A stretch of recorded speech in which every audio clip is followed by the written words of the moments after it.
Shout out, the Connects. Luis Guzman.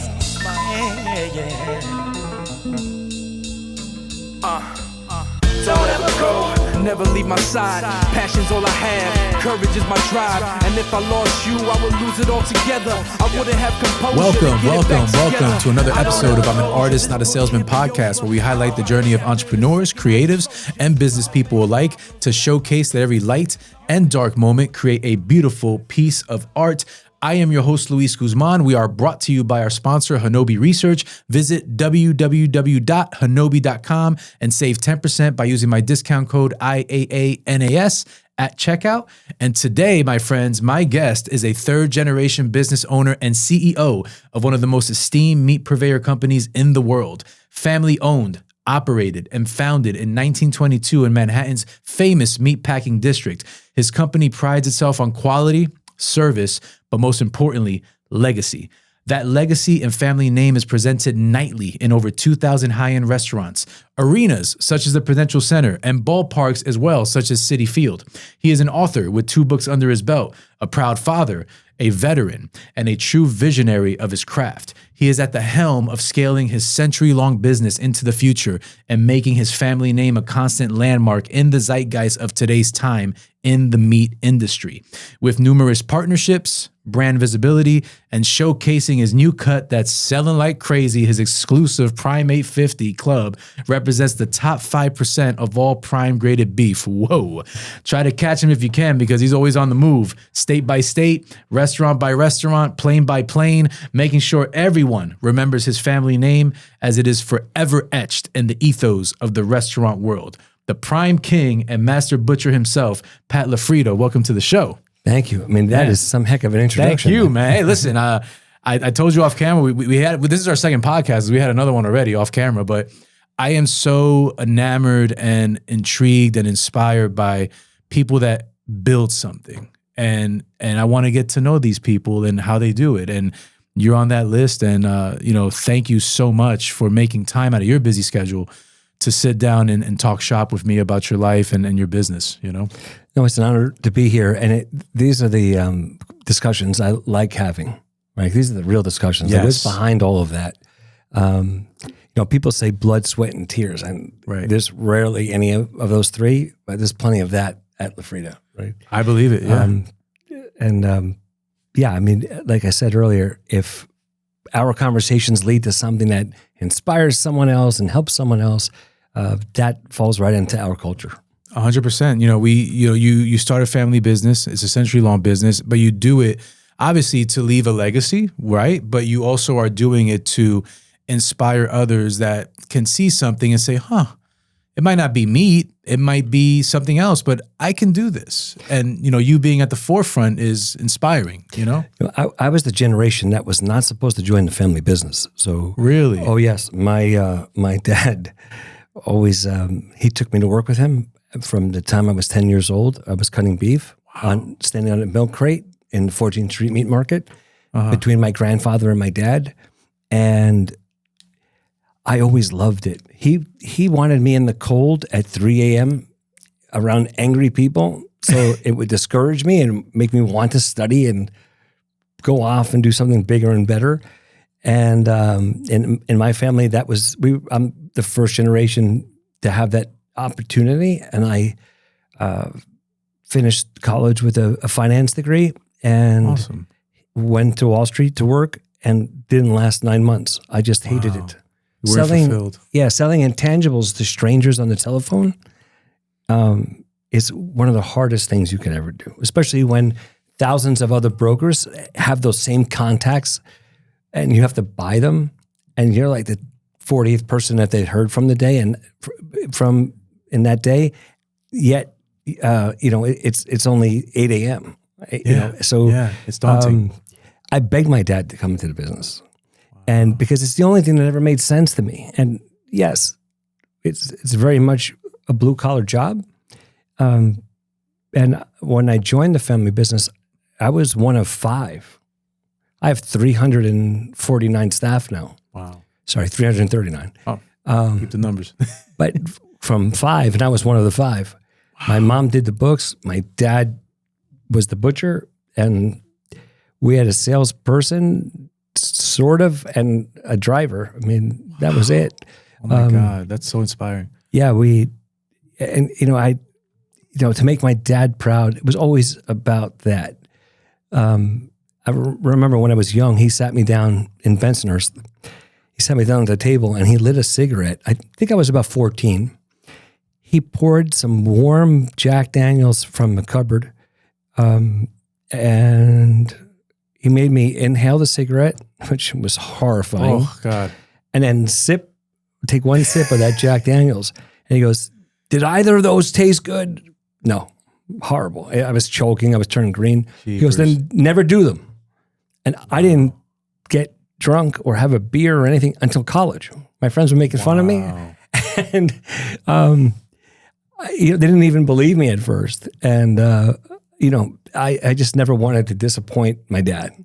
I love it. And I think that's a son's journey, right? Is we want to make sure that our dad sees us as like, look what I did, Dad. Like it would happen to me going to baseball games when I was, 13, 12. I hit a single.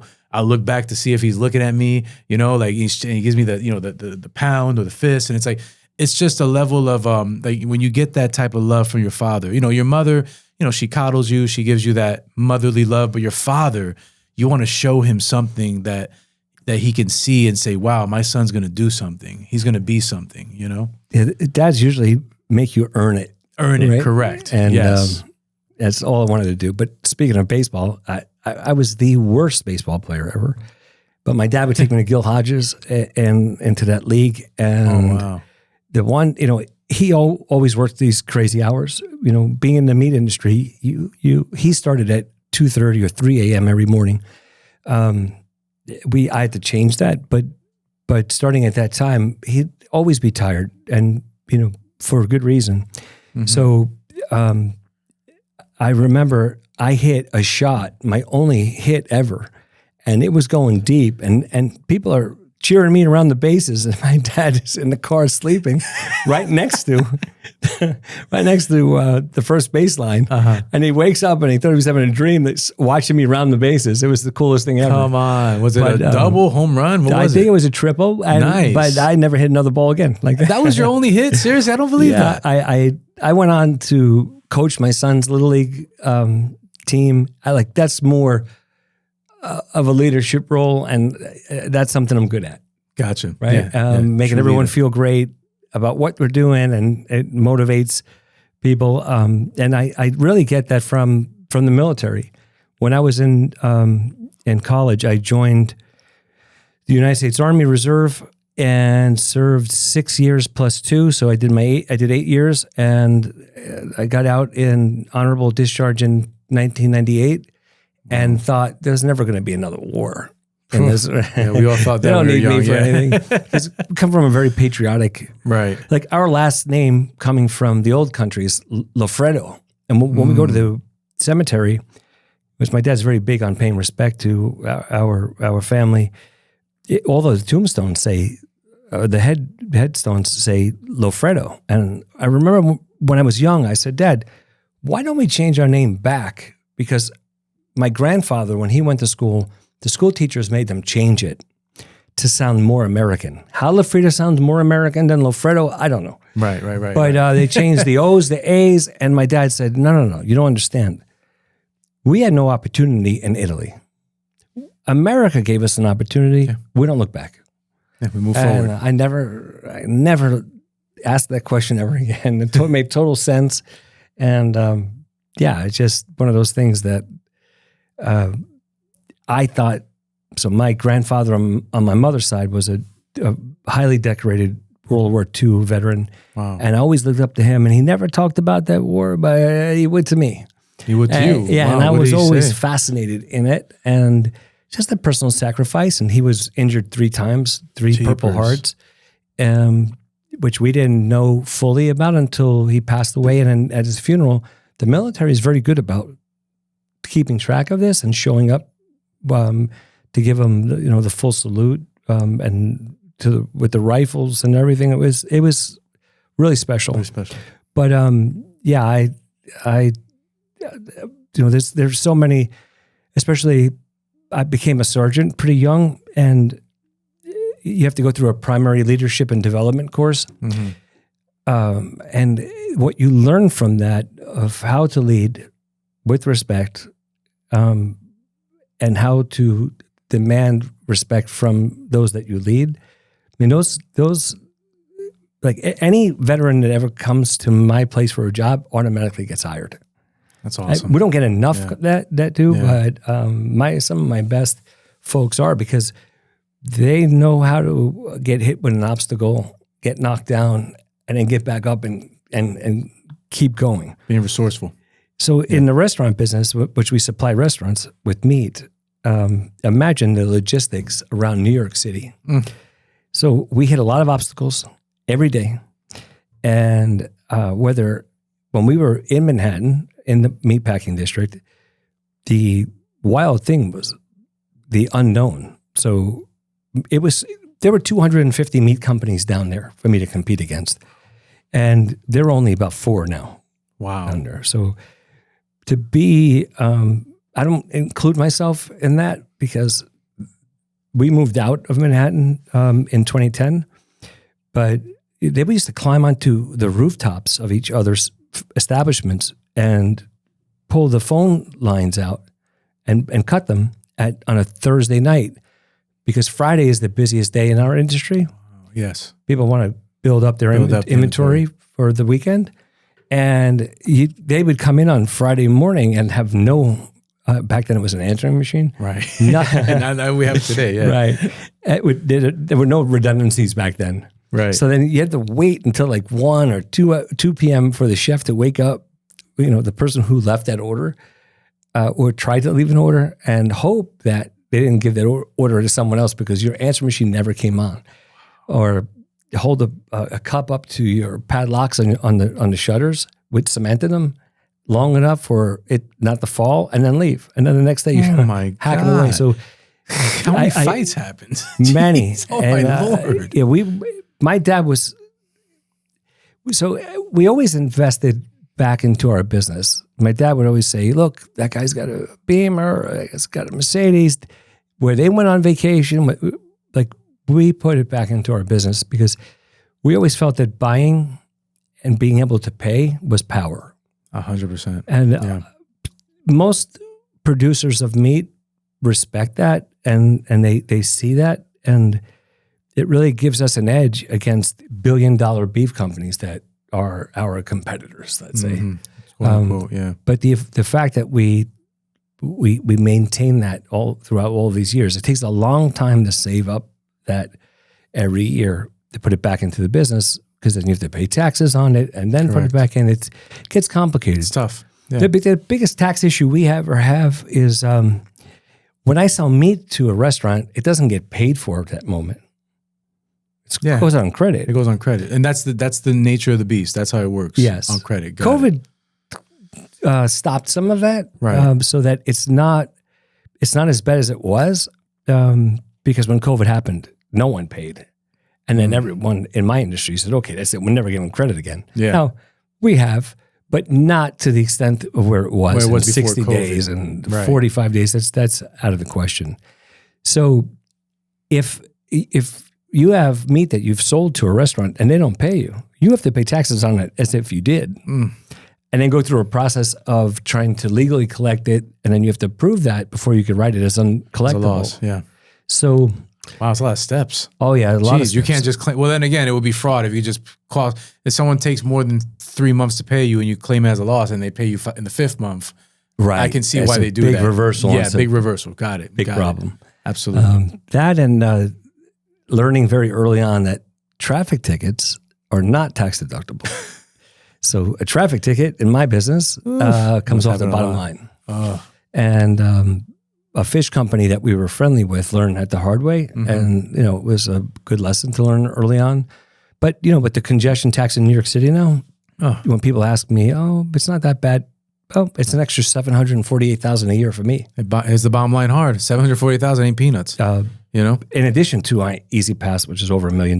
Gas. But every time my truck goes into that, and then out of it or back in, which can happen several times a day. Regular vehicles, civilian vehicles, I guess we would call them, they only get charged once a day. The commercial gets charged as many times as you enter that zone. So imagine how many restaurants I have on the border of 60th Street. Yeah. So I told the driver, are you wheeling back and forth, man? Like, I'll buy you coffee tomorrow. Like, seriously, yeah. But yeah, New York has obstacles. And when we would have brownouts and blackouts, when you're in the meat industry and you have a blackout in Manhattan, there are no generators. What do you do? And I remember this one particular blackout lasted 4 days. And we're federally inspected. So if you sell meat to a restaurant, you have to be inspected by the USDA. And you pay for that. Out of your pocket. Another bottom line thing. You pay for it. It's a payoff, though. The taxpayer pays. No, the taxpayer pays for it. Oh, I see. Really? Okay, Yes. I didn't know that. I pay for the overtime. Understood. Which can get substantial. Yeah. But they are, and I'll never complain about the USDA because they keep our business safe. You rarely ever hear about someone getting sick from eating meat at a restaurant. Right.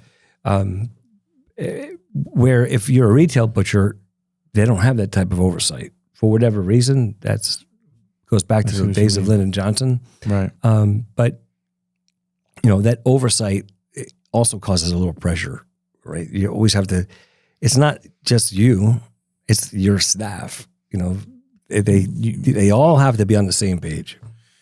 I think that's one of the hardest things of being a leader is understanding personalities, how to motivate and encourage, but then keeping the core value and the processes in place. It's such a topsy-turvy seesaw type of practice. I mean, it's not something you ever have down pat. There's always room for growth. There's room to, cut the fat, but it's literally something, Pat, and you can speak to this better than me, that you constantly have to seesaw and learn how to be a human being, but then learn how to be the boss and the CEO and know what to do in certain situations because you can't let the patients run the asylum essentially. Right. And I tell you always hear about delegate, you have to delegate more authority. Yes, you do. But sometimes it causes you double the amount of work. Yeah. So I think I've found a lot of success in micromanaging. And it says it's a negative term, but not really. Wait a minute. I want you to expound on that because this is needed to be heard right now in 2026 because everyone wants to be a business owner, but they don't know what comes with that. So, and you've been, again, beautiful points you've been sharing so far, but that one in particular is a black eye, quote unquote, like micromanaging should never be done. But speaking to a guy that's in the construction business, sometimes you got to micromanage because again, you delegate and then you don't get it done the right way. And then you get 3 more problems. Right. When you could have just micromanaged and have no problems. And you have to spend your day reversing all of those Reversing the problem, yeah. Right. But sorry to cut you off. Please speak on that, the micromanaging piece. Well, I mean, look, LaFrieda, we consider one big family. And most of my staff see it that way as well. But you'll have some staff that, of course, they're not, they're motivated. And it takes a long time to put a team together of a few hundred core people. Team, right? yeah. But they might not see everything that you see, and they might not know the quality of meat and the differences between what one restaurant spec is with another. So I'll tell you, cell phone cameras have really helped in that regard. So if I'm in a different part of one of the 2 buildings and they're packing meat for someone that we have flagged, it's got to be perfect and follow the spec. Maybe we had an issue with the spec. They'll take cell phone photos. And then I don't release the product the next morning. So we work throughout the night. I don't let the trucks leave unless I've okayed and gone through all of those photos. It's made it a lot easier. It was a lot more difficult when I had to run around. Right. But it means a lot to the end user. It means a lot to, say, Restaurant Milos in Manhattan. It means a lot to the owner closest that I am there picking out his product because I know that he needs a smaller eye because he wants a thicker steak, and that he wants something that's heavily marbled in 45 days to 50 days of dry aging. my staff know all of those things, but are they going to pick it out as good as I can? They didn't spend a few hours with the owner a month. You know, like I know building the rapport. Yeah, I can look at a piece of meat and see through not just the marbling, but you can see the striations in the fiber as to what's going to be more tender than something else, and depending on their cooking surface and their technique, all of that matters. Correct. But we say that we are a mini UN and a melting pot because we have people from every part of the world, which I find to make us so much more efficient, full-rounded. I'll tell you, there's not a chef that can call LaFrieda, and we don't have someone who speaks that language. Ooh, love it. If they don't speak English. Right. But another piece of technology that's helped me tremendously is Google Translate. I mean, I live with it. Yeah. It's a great asset. mostly 5 languages. But yeah, you know, I promised my team I would learn Spanish at one point, and someone called me out on it. I'm like, look, I got Rosetta Stone. I got the wrong one. It was Portuguese. Of course, someone speaks Portuguese sitting right next to me. Right. And they said something in Portuguese. I go, I'm only kidding, man. I wish I had the time. It's tough. No, I have an SD card in my brain and it's filled. I have no more space. No, I hear you, man. I mean, in my business, same thing. Like mine's is more minimal. To your point, like I've learned how to say thank you and hope you have a good day and I'm sorry and a lot of different languages. And again, it really does help the sale because people want to feel, you know, comfortable. They want to feel like you relate to them. You know, they want to establish the relationship. To your point, the worker that's working at 3 a.m, you know, packing the meat, they're not going to know the relationship that you have with this restaurant owner. They're just going to pack the meat and they're going to do their job autonomously. That's what they're paid to do. But you know, essentially touching everything and just triple checking and really showing that care that I think a lot of businesses don't do. It's not about the product per se. It is, but the other part of that is the care and quality service that goes with that. Like I told you, you know, I'm in the fence business. Yeah, the fence looks amazing. It's a beautiful fence. I'll be there and saying, guys, look at that dirt stain on the third one on the right. It's a white fence. It's not white and brown. Let's clean that dirt off. Those are the small, minute details that make a company go from good to great. And I think you embody that. Absolutely. And we see things, if you're too close to something, like the person who put that fence up, right? They're too close to it.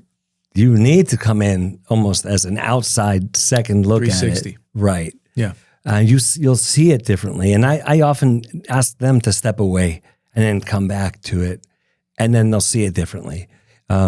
Very important. But back to the attention to detail, if you could get a customer specification right, so that means when they get their delivery, after you've gone through the hoops of traffic in the tri-state, which is it's all a hot mess. It's another obstacle. Yeah. And then they don't get the right product, then you're in trouble. So, you know, the little bit of micromanage, I'm not going to stand over my staff all night, each one at each station. It's impossible. But I will stop at each one each night to say hello, ask them if they have any questions about, you know, the orders that they have for that night. And I've never heard micromanager ever mentioned in my building or in my facilities. It's always mentioned by, to me, like an apathetic staff member that doesn't want to see the boss, right? So, or you know, some high-level executives that they've maybe have a different type of business that it's not as specific. Meat is very, and you know, it's emotional. It's emotional. It's a sin to waste that product. So that's constantly weighing on us, and it's expensive. Like right now, America has the same amount of beef we had in 1950, except the population's more than doubled. Right? That's not a good statement to make for the beef industry. Yeah. The fact that some Americans wouldn't be able to afford beef towards the end of 2026 or may not be able to find beef. Scary. It is scary. It's It's not a good yeah. message for us. No, it's tough. And again, you know, to your point, I mean, about spreading the message and trying to work with the times and the economy and, you know, the price gouging, et cetera. the fact that you were able to scale this business to levels unknown from, when your father gave it to you, how do you use that protocol today with all these new obstacles in your way? And obviously you being a leader and everything you've learned, what are you implementing now in your business that's going to help you it's going to help you scale more, but still deliver product and try to keep costs as low as possible? You mentioned Prime 850. I can't wait to try that, by the way. Oh my God. I see all your posts. I go crazy, man. I noticed a trend in Wagyu beef over the last 15 years that I never expected, especially through good and bad economies.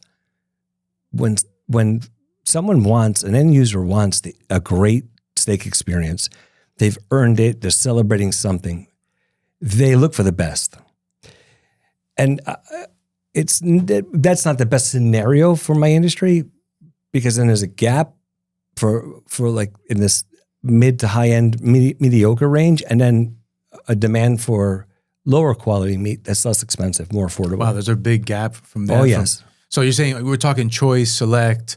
Like what's the average, if you don't mind sharing with me? Like what's the money maker? Is it the choice and select because it's more vast and cheaper versus the prime or the 850? Money maker. So in the meat industry, our profit margins are very low, very minimal. Yeah. Yes, and it's hate to say it's about more quantity going out, more pounds, but that's no good either, because if you're not making somewhat of a profit, then that truck that goes out, it's going to come back at a loss, right? Yeah, you want to think profit over volume.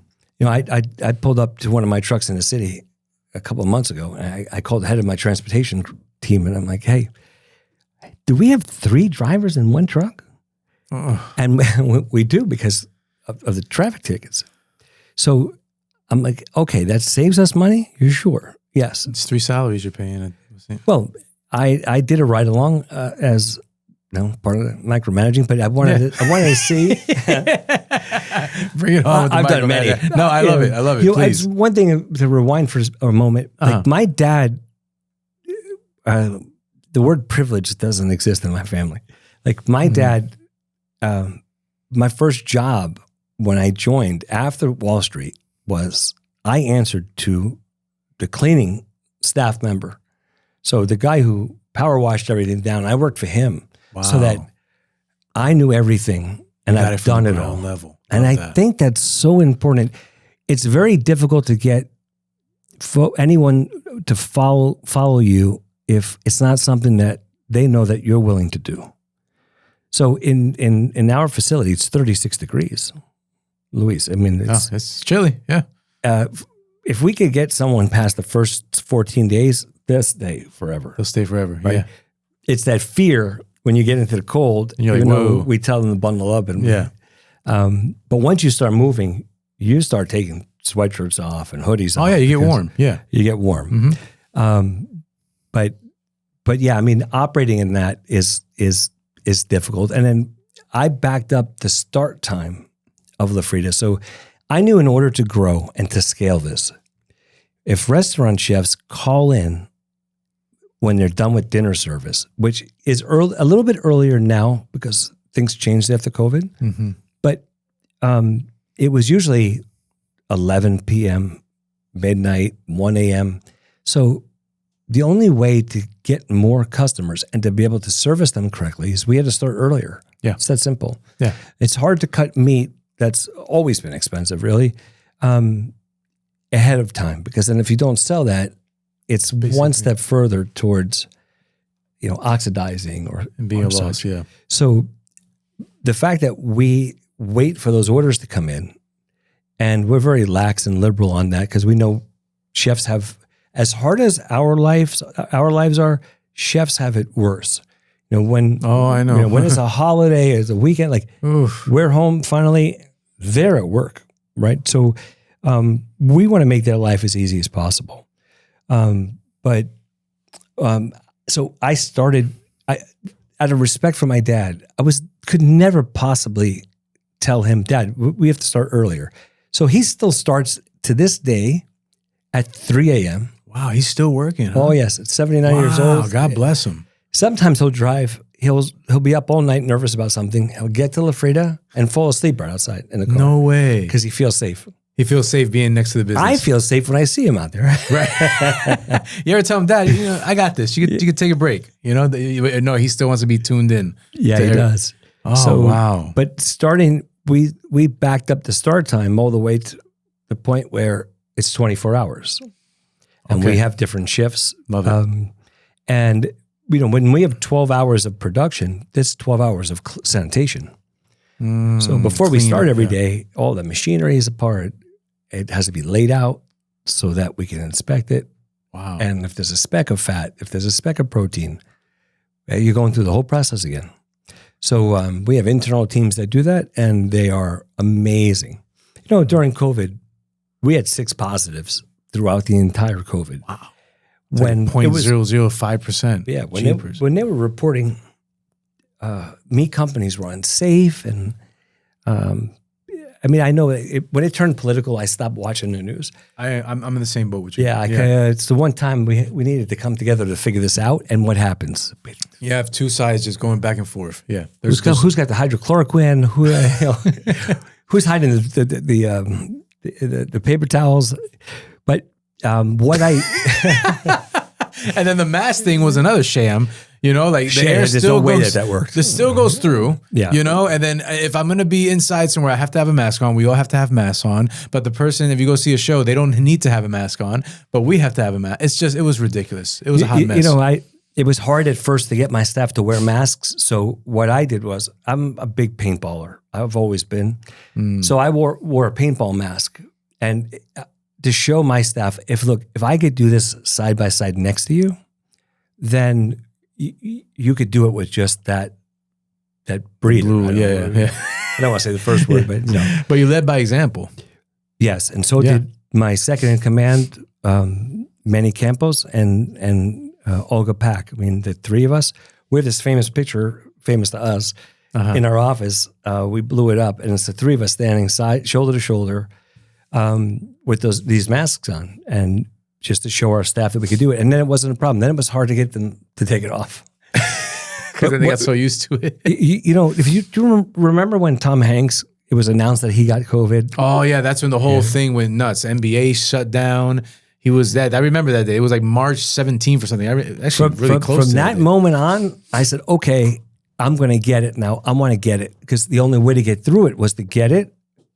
And then you heal build from the it. antibodies, Yeah, you right? build the antibodies. Yeah. So I'm like, okay, being the owner of a food company, nobody wants to eat that.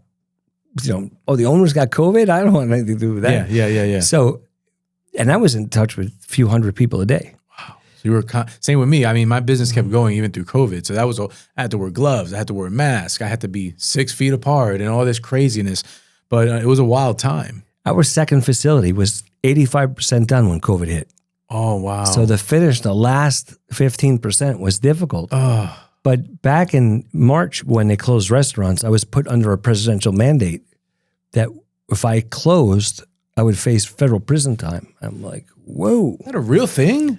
Oh, yes. They would incarcerate you if you closed. Part of the critical food supply chain? Yes. Wow. You had to stay open. I did not know that. And then you have to understand that the media was fighting against the administration at that time. Correct. So they were demonizing meat companies, calling it blood money. But hold on a second, man. Did they know that I'd go to jail if I closed? Yeah, we wouldn't have closed anyway. The narrative was just distorted. Yeah. The restaurants in New Jersey that stayed open, they did really well. Even after it was illegal to stay open. Right. I said, how is that possible? And they're like, well, the politicians that made that law sitting in the table over there. So exactly. Well, it's the same thing with Texas and Florida. During COVID, Texas was wide open. Florida was wide open. People were eating inside restaurants. People had no mask on. But it goes back to leadership and politics. And unfortunately, in this area, it's no go. Yeah. I guess I should have expected it. I just thought maybe this is a chance that we could all get together on this. Yeah, can we all get along? Yeah, seriously. But you're right about that. You would step out of the 5 boroughs of New York, and it was normal. Say into the Hamptons. Yeah, COVID didn't exist. Yeah, people had no masks. Yet I was being called from business partners and friends from Europe, basically saying, Pat, we love you. It's been a pleasure doing business with you.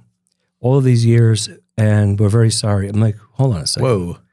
What's wrong? What are you saying? Well, New York is now the epicenter of COVID. I go, yeah, because we test, you guys don't. Yeah.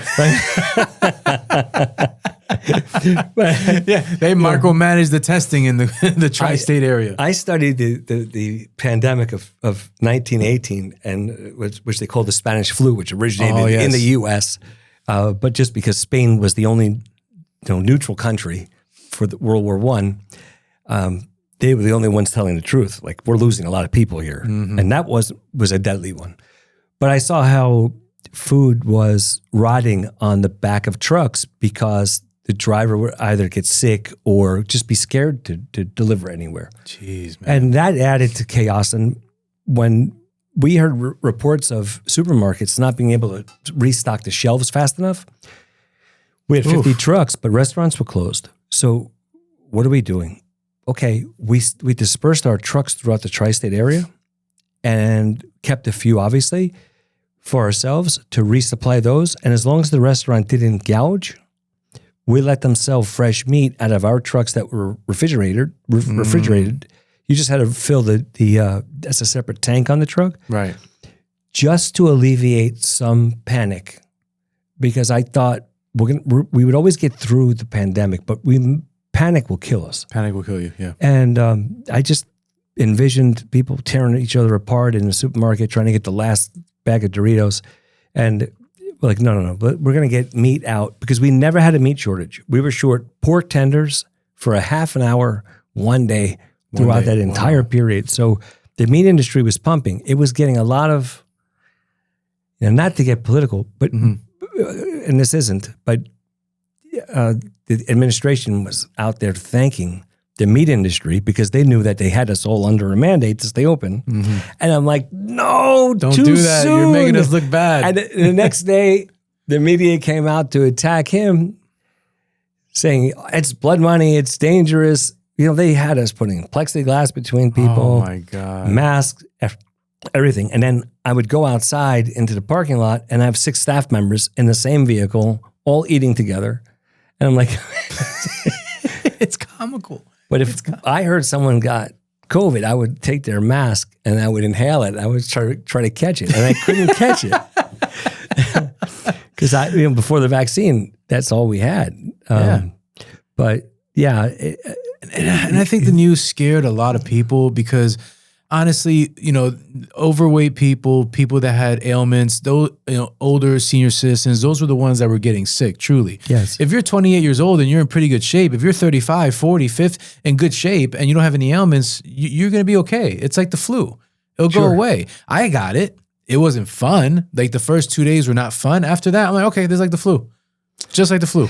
Later on, I got the Omicron, which was the the variant. I didn't even know I had it. Omicron. But my doctors at the time, I don't know if they've proven this or disproven this, but I have O positive blood, and they say that there are 2 proteins that don't exist on that, and it's harder to get infected. To get infected, got it.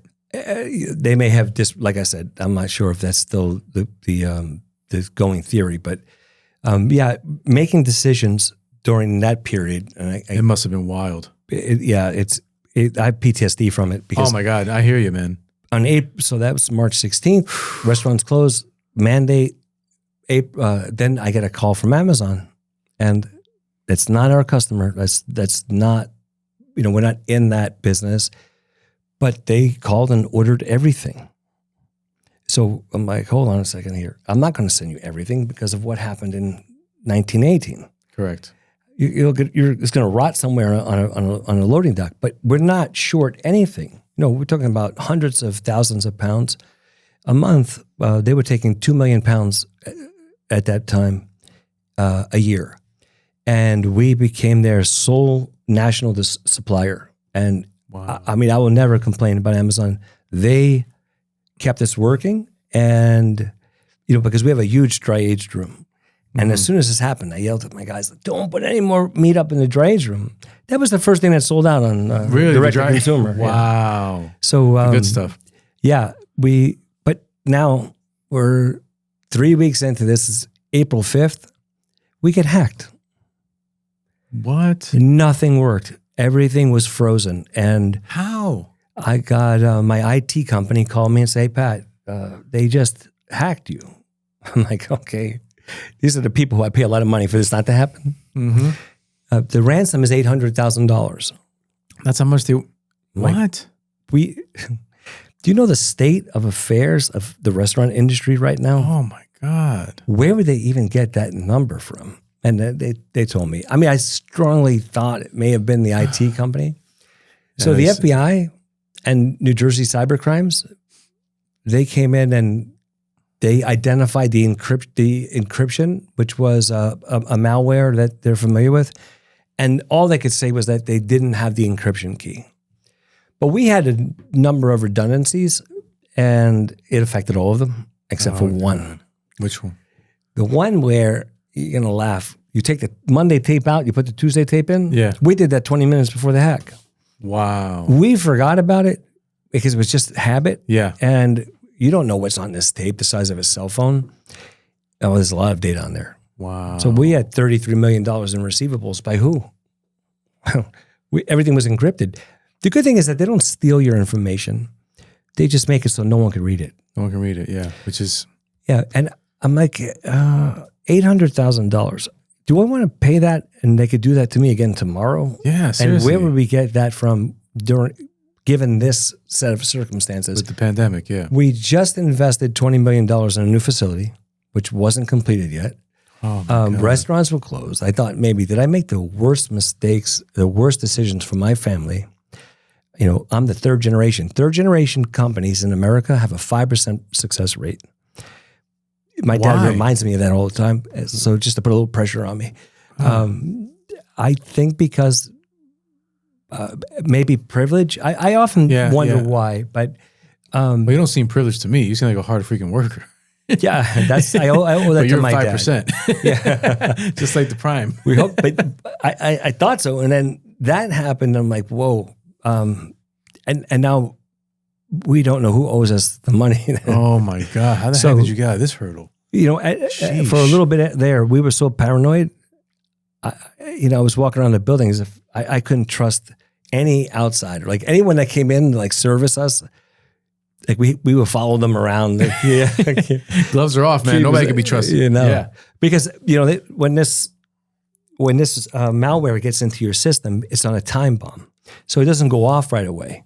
It goes off at an erratic time, so you can never track back to where or who entered it into your system. My IT company told me at the time, we know it's desk number 34 on the second floor on Thursday. I'm like, go through. No, my security cameras were on a different server, not affected. Right. And I go through the security camera, I'm like, oh, that's great. That's my mother's desk, and she doesn't work on Thursdays. God. So they have no idea. They have no idea what's going on. They're just shooting darts in the dark. Yeah. They said, Pat, can you transfer $800,000 to us so we could identify the cryptocurrency, which was Moreno? Moreno. Well, I remember it said Moreno plus Bitcoin 10%. Whatever that means. I don't know much about cryptocurrency, but I'm like, just hold that thought for a second. Yeah. And then I'm with the FBI. I'm like, do you want me to fake this? And then that's how you catch them? They're like, oh, no, we can't. We're not saying we can catch anyone. Yeah. I'm like, what do you mean? So it was at that point that I realized how advanced hackers are compared to our own government specialists. Oh, yeah, it's pretty sad. Yeah. It is. Yeah. They gave me the name of the malware and all that stuff, but here's this is going to throw you. They asked me if I was going to pay, and I said, no, that's not in my nature to be held hostage by someone. And then what would stop them again from doing it? And they said, okay, just so you know, if you pay them, we're going to have to prosecute you under the RICO Act. And we'll get someone down here to tell you what that is. I go, hold on a second. What? This sounds like a circus. What does that have to do with me? Yeah. I'm the victim here. Yeah, you're not the freaking guy running around. Yeah. Is the ransom a crime? Yeah. Well, paying them is the furtherance of a crime. I'm like, you have to get the hell out of here. Like, I'm not paying them. And we have to figure this out. So we eventually realized, hey, we have these tapes in here. So I put Operation Clean Sweep into effect because I had every company that had something to do with my network all pointing the finger at someone else. I mean, honestly, all of them. Even I your didn't know there mother's were, desk. I didn't know there were 13 companies between the credit card processors and there's just so many hands in the pot. I made a list of them on the wall and systematically replaced them. And I really didn't feel safe moving forward until like that last one was gone. You can't do it all in one day. It takes months because it would rock the boat too much. Right. And then, the last one was the IT company. And they were like, really? I'm like, the FBI's still looking for who did it, but I don't really think they were. But after they got me, they got almost every major food company to include JBS. They got that administration. They got the next administration. So they got Trump. Then they got Biden. Wow. Same malware, same name. Same everything, yeah. And then they got the pipeline. Now, I don't remember reading anywhere where any of those folks got arrested under the RICO Act. Under the RICO Act for paying the rent. That's, mean, oh God, it makes you wonder. At the same time, no one wanted to come out of their homes, not even those guys. So no, did I get the one guy who just wanted to go back home? I don't know, but those were my only resources. Like you talking about construction, I had to become the contractor at the building to finish it, and because my dad was the contractor prior to that, it's a specialized building. Mm-hmm. So between all of the 3-inch in diameter and 460-foot screws that they put into the ground after the remedial cleanup, I had to learn about construction really quickly. Crash course. Yeah. And the one thing you learn there is not cash, I should say, when I said earlier, being the ability to pay is power, not in construction. So I thought, I owe this guy right now $70,000. I'm going to give him $100. So I wrote a check out for $100. But that's called getting ahead of them or them getting ahead of you. Mm-hmm. Well, when they're ahead of you by so much, like my epoxy floor installer, the last part of that process is the coving, which goes up the wall just 6 inches. Mm-hmm.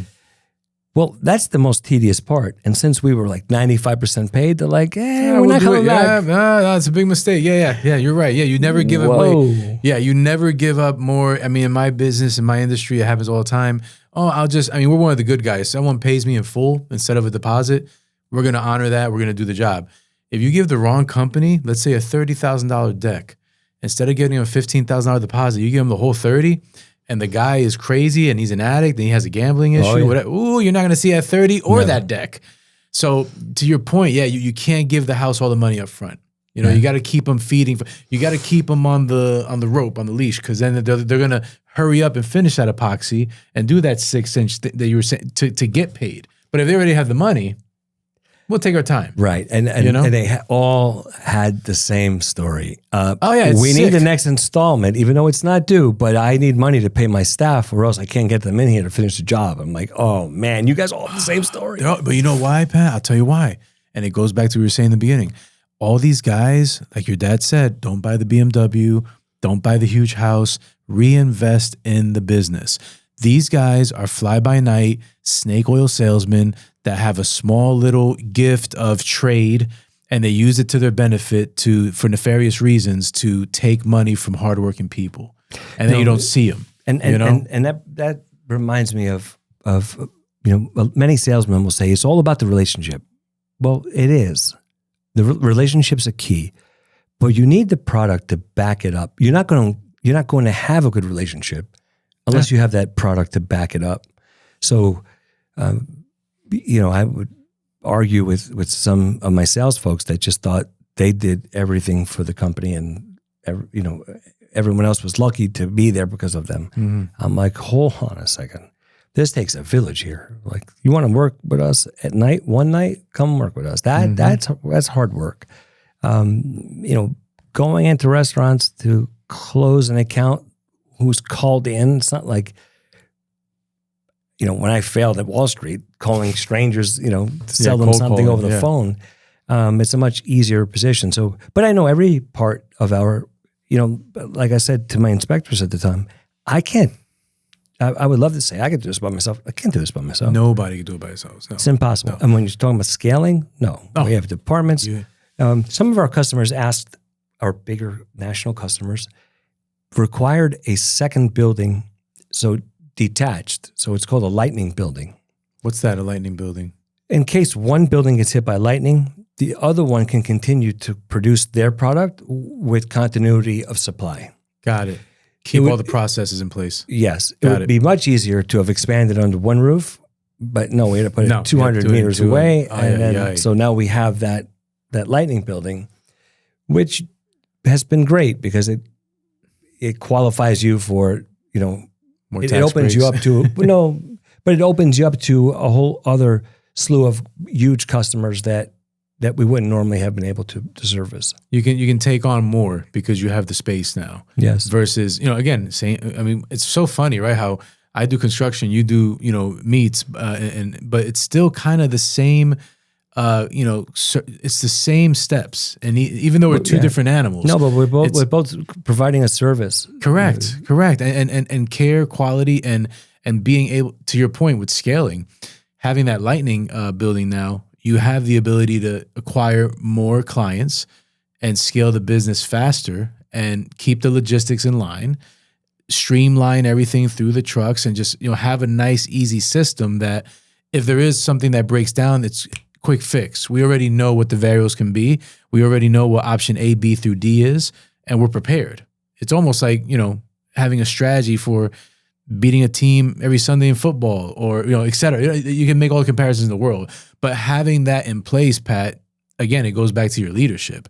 Like, it takes a village, but I mean, you're the guy on top of the mountain making sure this village is working. Yeah, my next line supervisors, they'll have a problem with a staff member or something like that, and I often tell them, look, outside of this building, you don't want to hang out with anyone but me. Trust me. Inside this building, I have to be that guy. You have to be that guy or that girl. And they get that. And I think that's a great way to explain it to as you're delegating authority.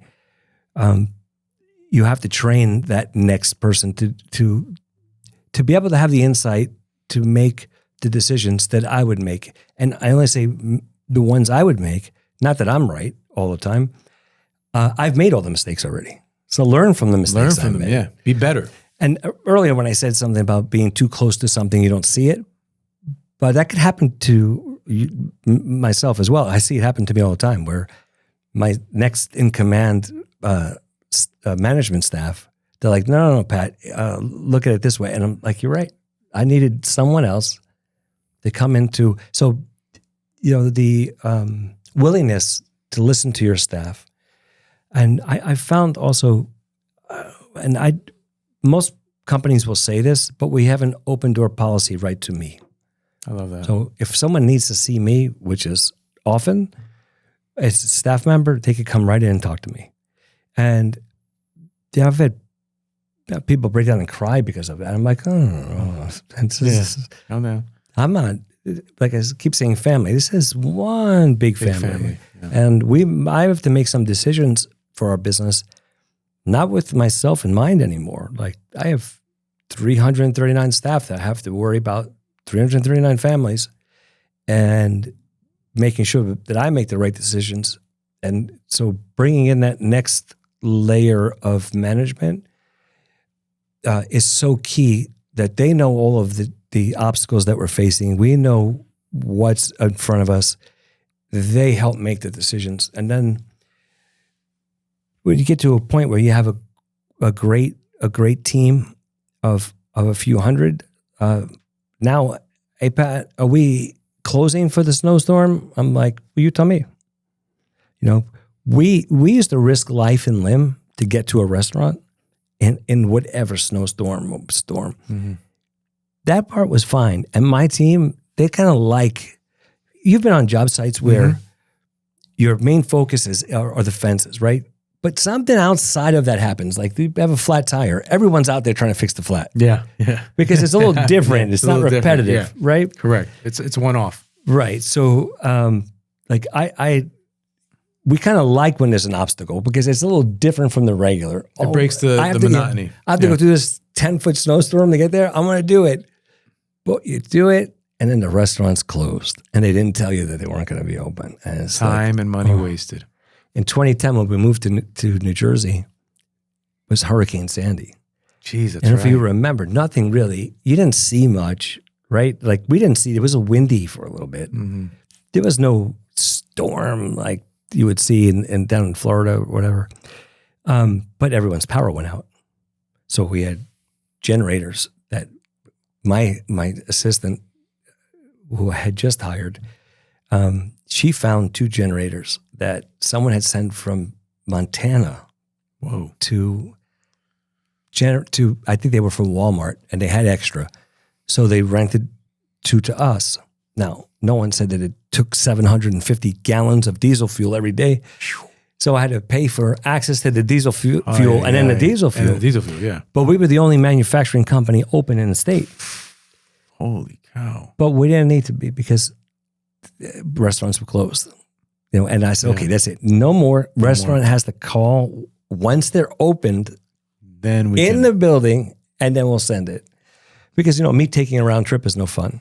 No, it's a waste of time, waste of money. And I want to highlight what you said earlier in this thought process was the accountability piece. I think what you said is very admirable because I think a lot of business owners nowadays, they kind of take on this big egotistic, kind of like villain, and they don't know how to take accountability when they're wrong. And, wise man once said, you should always be teachable. No matter how, always remain teachable. I mean, even my own associates that I work with, I own it. Listen, I'm sorry. You know what? This is on me. I'll make sure it won't happen again. I'll put due diligence in place. I'll make sure I have a process, et cetera, et cetera. This is mine. My reaction is never to say, oh, well, you figure it out. It's your problem now. No, that's a crappy leader. That's not a good leader.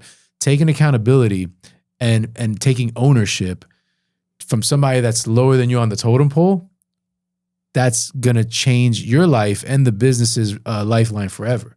Because now you're able to be held accountable for what you did wrong, and they see that, and now they want to work even harder because they understand that you can take critical criticism, constructive criticism.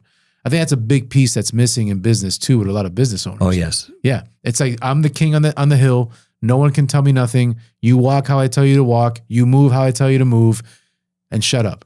I find that I'm successful in that through transparency. Yes. If they know the reasons, if you just instruct a staff member to do something that they may feel is off, it's not right. Like, I need you to make this delivery at midnight instead of at noon. And you don't tell them why, they might not go. Mm-hmm. Yeah. They might think I'm crazy or I don't know. I had more of that Jack Daniels that my dad poured me when I was 14. But, if they know the circumstances around that, like the streets closed during the day, so we have to do it at night or else we'll be there for 8 hours waiting at the loading dock. It's just one example, but the transparency and sharing the information is brutally key. And I don't know why I see other business owners hold back information, like they're scared of their staff knowing. Gatekeeping, yeah. I'm not sure why and how that helps, but it helps me to be as transparent as possible. No, I agree, because once you're tyrannical, and what I mean by that is you're just telling people what to do and delegating without any why, it questions the leader. It questions the whole establishment. I had a great leader when I used to work in Walmart corporate way back in the day. Gerald Herron, he passed away, God bless him. But, he was a great leader, and he used to always tell us, what's your why? What's the buy-in? Because, we were supervisors in the Walmart stores. I actually worked right off Tunnelly Ave, 88th Street. That was that was one of my stores. I know it's close to you. Big store, yeah. Yeah, big store. And, it was always a lot of excuse makers, but he would always come back and say, well, did you get their buy-in? Did you give them their why? Did you take ownership? Did you coach them through the process? If you don't do these things, they're just floating around seamlessly looking for nothing and just mad at you and building resentment because you ordered them to do something without giving them the why. And they will duck you for the entire shift. Of course. And the work quality will decrease. They won't give you, they might even steal. I was in asset protection. I've locked up a lot of employees at Walmart from stealing. Some had the wrong reasons, some had the right reasons. But the one reason they always had in common was they were disgruntled employees. Right. You know? So I find that, look, it's a box of meat is expensive. When we were still in the West Village of Manhattan, we had gangs of athletic-looking females in heels, but they weren't. And then they would they're very tall, right? And they would run past our pallets and each grab a box and run. So we used to put the chicken boxes out there, the chicken bones, Chicken bones. sorry. Okay, not that. And then watch these men running down Washington Street, holding this in heels, like trying to run with it and then falling. It was a bit of entertainment. Yeah, it's kind of funny. Yeah, cross-dressers looking. It was only 12 cents a pound. So like, let them have it. Yeah, it was good stuff. Oh, but God.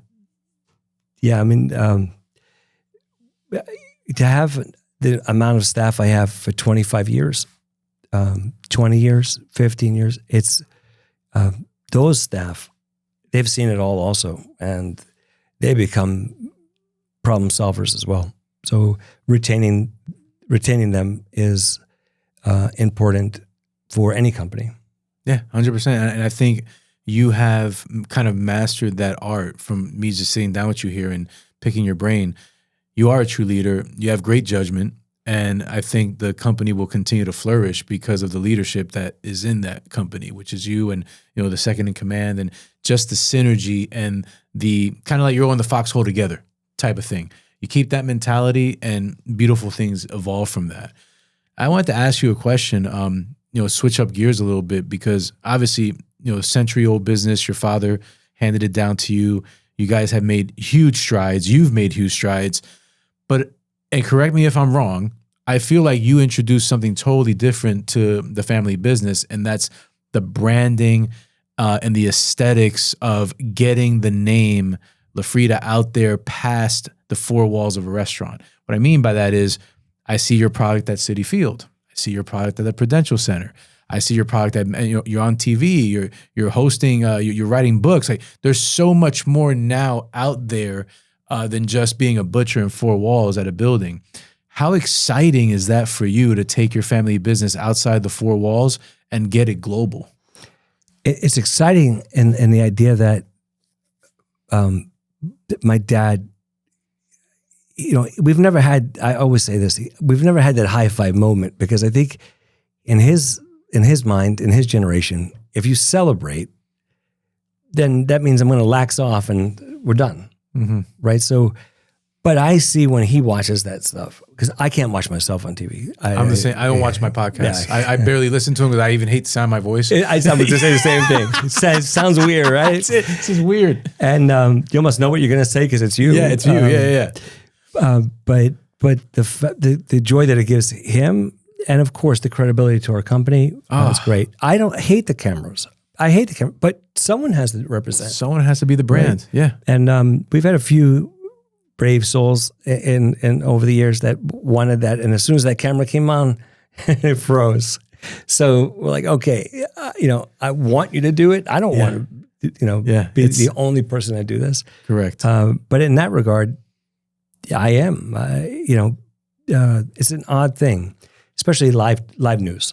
Oh yeah, when you're on live news and you're cutting meat and you're cooking it and the host is eating it, and then they get into these conversations and you have to, watch every word, think on the fly, watch your word. Yeah, I hear you. And I laugh because I didn't need me for me to know how to act, what to say and who to say it to and who in front of. My dad could say anything, and he says things that I would get arrested if I said it. But the old school, I love it. But everyone knows what he means, and he doesn't mean harm by anyone. Right. He's the most beloved person. I could only wish to have a fraction of that following. But to be on live television, and I have the news host on my left and a female staff member on my right, and these two women are holding a link sausage in front of me, and they're like, "We love Pat's meat," and I'm like, "How do you get out of that one?" You know, you have to act dumb and like you don't know what they're talking about. And when it was over, I'm like, "You two are nuts." Yeah. And like, They're oh, trying to set you up. the producer's like, "The feedback is great." I'm like, "Oh my God, if I said that, It'll they be would lock over. me up." Yeah.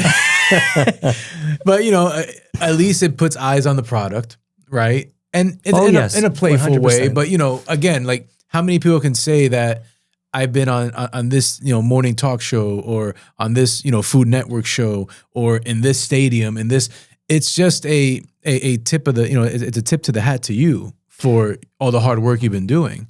Yeah, You know? restaurants started to ask us permission to put our name on the menu, and we would say, like, you don't know how honored we are for you to do that. There are other companies that try to, they follow me. I don't know. They're like on my back every minute I turn around. But they pay to put their name on your menu. Right. That goes against the whole organic reason why it's on there in the first place. And why we have a relationship. Right. Yeah. It feels like you're being brought out. Exactly. You know, it doesn't feel organic anymore. So, you know, those things led to opportunities at Citi Field where, you know, we feel like we're part of the team. And since we're there, the team is sold, right? The Wilpon family. Wilpons, yeah, to they were the awesome. to the Cohens, yeah. They sold it to Steve Cohen, and Steve's very similar. I'm like, "Steve, was this a good financial move?" And he says, "This is a civic duty." And I was like, True fan. He's a true fan, I'll tell you that. Oh, he's biggest a true- Mets fan in the world. 100%. Yeah, 100%. Yeah. He Are you a fucking- Mets fan? "Yes, I am." Well, now we got an issue, man. Because I work with Now the we- Mets.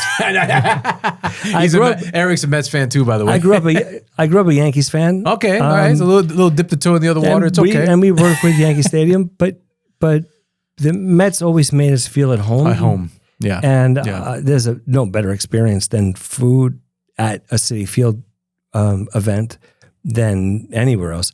I mean, you know, maybe the Yankees don't need it, right? The Mets need some other draw. Yeah. And that's where we come in. And they have great, I mean, I have another friend of mine that does their cakes, Don Donnarumma. And, you know, whenever Steve Cohen's birthday, he does a nice cake for Steve Cohen. If the Mets do something, you know, he makes cakes for him. And he tells me the same thing. Nicest family you could ever see, ever have met. Nicest family. You know, know? we engraved tomahawks for them. So on the tomahawk bone, I have a staff member, Antonio Velasquez. He's been with me for 25 Shout years. out Antonio. He's an artist, and he's runs our warehouse and he does beef buying. But he's an artist, and he's got the free hand to Dremel a design onto a Wow. and that's how it started.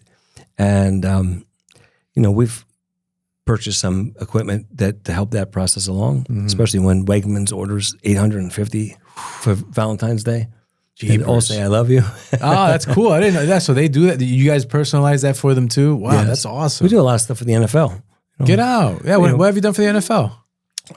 If the Ravens opened an upscale section of their stadium, which is M&T. Yeah, M&T.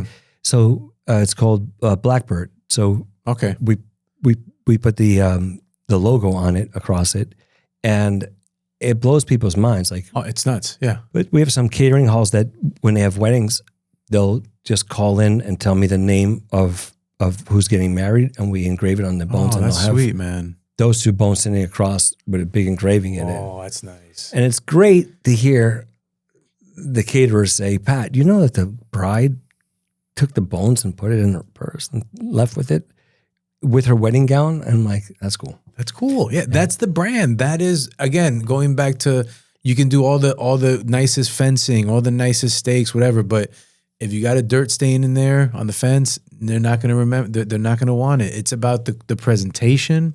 It's about the uniqueness and the quality and service to that. And look, there's a perfect example. She took the darn tomahawk bone home. Yep. You know, Like we feel that the public doesn't need us for mediocrity. Right? Correct. There are plenty of companies those multi-billion-dollar companies that fill that gap. They need us to be exceptional. They need us for something that most restaurants wouldn't have and don't care to serve. Like you mentioned Tony from La Bibi before. Good friend of mine. The guy's amazing. Amazing. Oh, listen, we have a cigar almost every Monday. I haven't seen him in a couple of weeks because I was traveling and, I got a little busy, but he will sit there and talk about the meat like if he is a meat chemist. Like, I'm not even joking. Yeah. One time we were smoking a cigar and he got on the phone with you for like 30 minutes. I'm sure. And I'm like, where'd you go? He's like, oh, no, it's Pat, great guy. Listen, I was just telling him, blah, blah, blah, this and that. I need prime. And he's very passionate. I love him for that. I love him for that. Some would say, he's a very needy. No, he's not. We love that. He's meticulous. He knows what he wants. We know how to give it to him. That's a great vendor restaurateur relationship. No, he's amazing. And I go to his restaurant a couple times a year. And again, we're friends. So it's like, I hate going there sometimes because I can't hang out with him, but I go for the food. Me and my wife love it. I eat every piece of that steak every time, from filet to tomahawks. He was bragging about the Wagyu tomahawk, and he's so indebted to the quality and to the brand. And when you have a client like that goes above and beyond, that's free marketing. Oh, yes. But besides free marketing, that's a relationship that will last forever because you made Tony feel comfortable to the point that if there's any issue, he can call you and he's got direct access. Yes. Just like I relate to that with my clients. They call me, Luis, I'm not happy with this and that. I'm happy with this. No problem. Let's take a look at it together. Not a big deal. And that's how going back to my Walmart guy, that's how you get the buy-in from the client's perspective. Trust is built, the relationship is built on trust and having open communication. And anyone listening to this will be surprised at how successful you can be by being accessible and being able to make the decisions for whatever that customer is calling you for that to be the only call they need to make, and you have it from there. Correct. Peace of mind. If they have to wait for you to get back a voicemail, they need to move on with their day. They have other things to do. They need urgency. Pat, you got that? Okay, I need that for tomorrow. Great. Okay, done. Boom. That's it. Yeah. You be that person, and you'd be surprised that because as humans, we don't plan very well, right? No, it's tough. And we always run out of something. Yeah, and we always need something. Well, there's only so many people in my industry that you can call at any time of the day and get that product. And we do that for our loyal customers. I delivered steaks into the city on Sunday because the customer forgot to place their order, and that's part of it. And my team worked so hard last week. I'm like, I'm not calling any of them. I'm going to cut those steaks and drive them into the city myself because, sometimes you say there's no good time. There's no good time. Like they need the little bit of break that they get because we're very liberal with overtime, and they love it. But they need to have a day off and decompress too. That's a sweet thing for you to say, man, because I think, again, another piece missing in this, I keep going back to this, but everyone wants to be an entrepreneur now. It's like the in vogue thing to do, but they just want they want all the good things that come with it. They don't want all the dirty, bad things that come with it. Sure. You got to take both. But the fact that you're still treating these workers like human beings and you're not working them around the clock and you're giving them a day off, and the CEO of the company is delivering meats on a Sunday to give his team a day off, that is, man, I'm not even lying, I'm getting goosebumps because I know that feeling. And I didn't want to tell the restaurant. So we've Did you put a mask on? No. But I did text the chef. I'm like, hey, the meats outside because we've been using on emergency days Uber package. Oh, okay. It's amazing how inexpensive it is. If you got in the vehicle, they triple the price, but you put a box in the vehicle, the price stays the same. It stays, it's low. Sometimes it's less expensive than me sending a truck somewhere, but only for emergencies and when it's cold out, of course. Right. Or we'll pack it with ice gel packs. But I just said, so Uber package is not going to get out of the car and deliver it, right? They roll up, you load it, they take off, they show up to the destination, someone has to come out and get it. Got it. And so, I just told the chef, hey, who's ever going outside to get it, the package is out in a black truck outside to the left. And the guy came out and I handed him the box and he's like, "Whoa." I'm like, yeah. How are you? Good to see you. And they're just like, what? It was him. Is it Candid Camera? No, I mean, one of my first customers I ever got on my own for the meat business was Joe Bastianich. So if you're not familiar with Joe, his mom was Lydia. She's was food TV royalty. Really? Joe Bastianich is Joe Bastianich. Yes, one of the most successful restaurateurs, following in his mother's footsteps, and is now he's from Queens, but he's now one of the most popular actors or performers in Italy. American chef, television personality, author, restaurant. Wow. Wine, yeah, he's got a whole line of wines as well. Really? Wow. And his mom was Lydia. Yes. I don't know if she's still alive. Sorry. She is. She is. Oh, his mom she is. Wow. So that was your first, one of your first. And that restaurant still exists on West 46th Street, Restaurant Row. Really? Yeah, it's called Becco. Becco? And great place. So, but I walked in to meet, I really liked his logo on the sign that he had. It was very different from everything else on the street. Mm-hmm. And I walked in there after making deliveries in a van. I went back to LaFrieda, changed into a suit, went to the restaurant, sat down with this gentleman, and it just so happened that he needed via Ossobuco and couldn't get any, and I had plenty. And I was like, wait, we have Ossobuco. And I gave him the price. He's like, "You're never going to deliver me that at that price." And I did.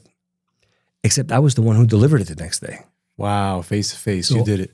Not face to face. I had a fleece on the next morning, and I made that delivery as fast as possible because I didn't want him to see me. Okay. And we laugh about it now because I told him. But yeah, I mean, that's, it took that to grow the business. It took that to build. So, you're in the right place at the right time, and not egregious with pricing, and just follow through. Right, you have to have, that builds the relationship. I think that you have to have success in what you're building or what you're producing, what you're delivering, before that relationship can build. Or else, there are plenty of people that try to sell us product, big packers that we see them coming from a mile away. Like you can tell, some of them buy meat from other meat companies and repack it as if it's a line of their own. And those are just, so they'll never get to the point where there's a relationship because they were never honest from the beginning. And look, my industry, obviously 250 companies, they don't exist anymore. So yeah, it was difficult, but I'm no smart guy. Like I attacked, let's not get far. You're very smart. I attacked business by working longer, working harder, getting up earlier. Like they say, early bird gets the worm. Like, you're dialed in. There's a lot of truth to that. I mean, when everyone's still asleep, we're answering the calls live as the chefs are getting off dinner service, and they want to speak to someone. Yeah. Some don't. We always had that option. I remember a chef from Lutece, Les Banas in the St. Regis Hotel. Mm-hmm. He did not want to speak to anyone because he wanted to place the order and hang up. And I get it. He doesn't want to formalities. Hello, how are you? No, he wanted to call up Les Banas and then read off his order and hang. And we're good with that too. So we always gave both options. Mm-hmm. I'm one of those people. Get it done. I mean, listen, I respect direct. I also respect people that I'll have a client in my field call me. I need this much linear footage. I need it done by this day. Can you do it?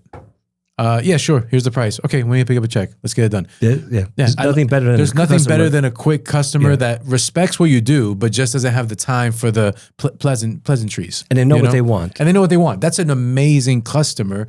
And, again, at the end of the day, I get it. We want to be liked. We want to have relationship.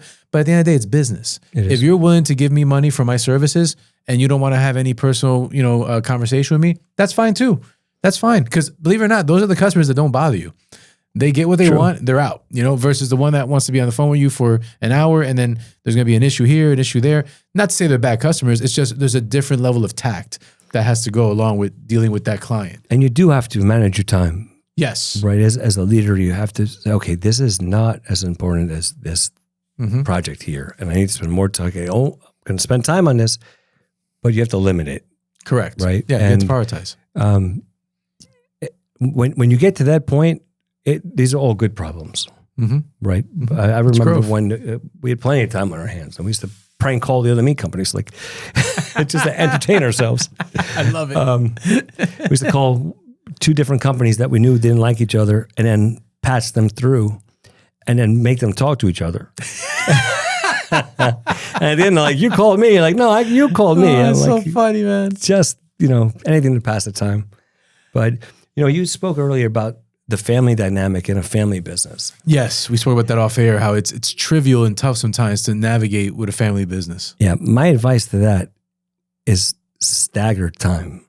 If my dad and I continued to work. That's smart. You'll kill each other. Yeah, you can't be next to each other all the time. And the last thing you want to do is go home from work hating or being in an argument with someone you love. Yeah, it's true. It's not good. It's not good for business. It's not good for family. It feels ugly. It does. To your point, distance is good in a family business because you still get the work done. You don't have to be side by side.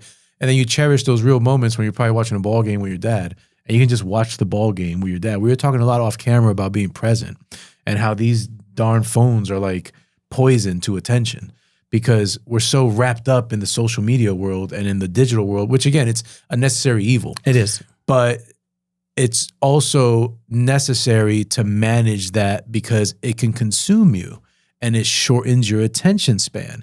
It's the same reason why what I do with podcasts is a lost art. Because where are you going to find right now 2 people speaking for 2 hours straight and enjoying their time? It is a lost art. That's why people love listening to podcasts. It's like an artifact. They don't know how to. It's not tangible to them.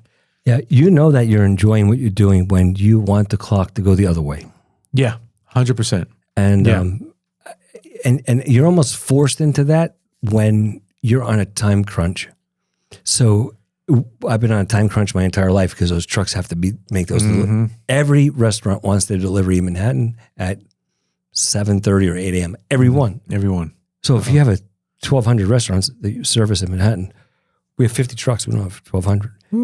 And some of them go other places. Yeah. It's a lot of So you're watching that clock. You're like, I have to get these trucks out. I have to get them out. You're under that crunch, so you want the clock to go the other way, and just time flies.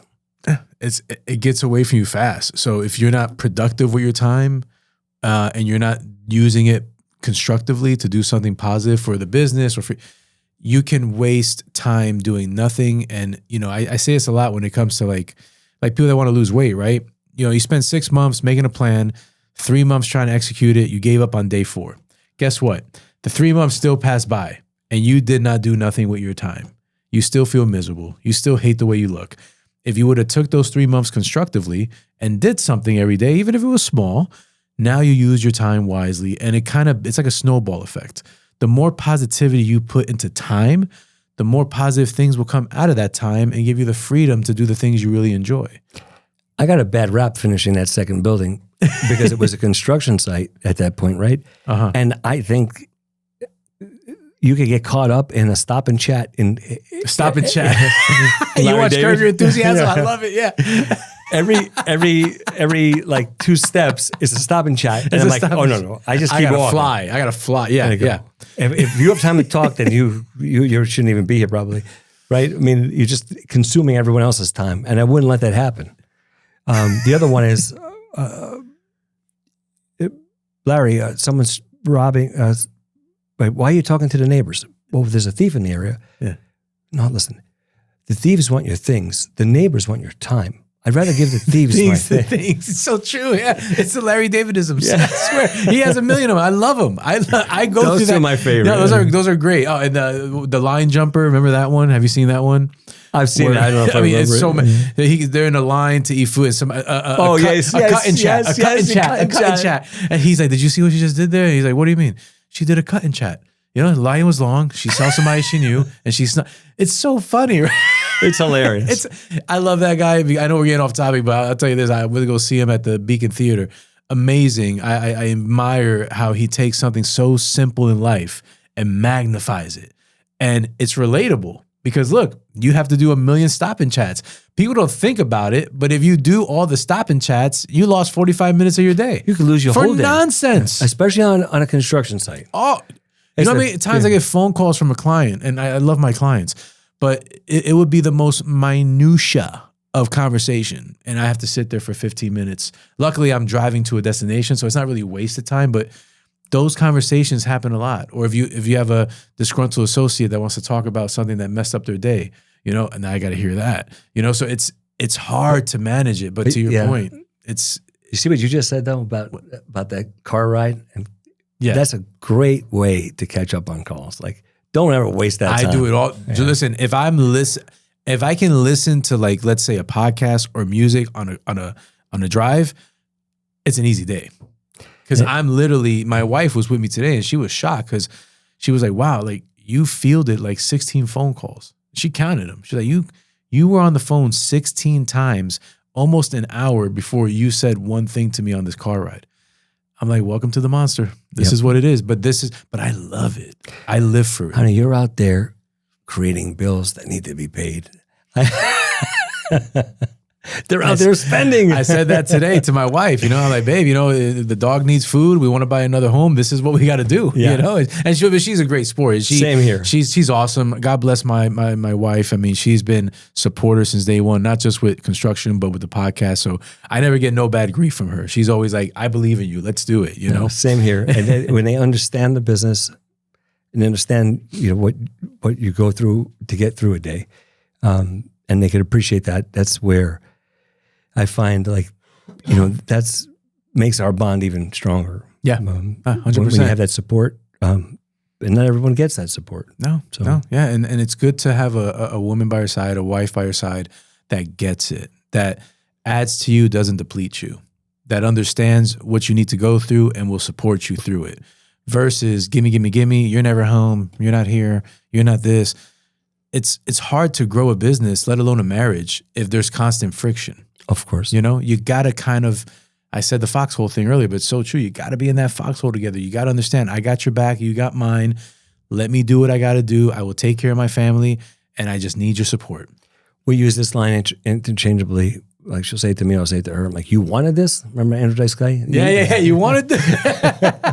You got it. But it's all good things, right? And Very you know, good. you don't stop being a human being if you run a successful business, or if you don't have a business, you're still a human being. So even though you become more successful and more opportunity comes your way, you're still a human being. There's still real life things that happen that you have to navigate through all the chaos. And we're not as good or as perfect as social media makes us look, or whatever. Like, we make serious mistakes, and I don't mind to make them. I just don't like making them twice. I'm the same. If you could learn, and then I try to teach everyone about the mistake I made so that they don't make it, even in their personal life, or, you know, some folks trying to buy homes also.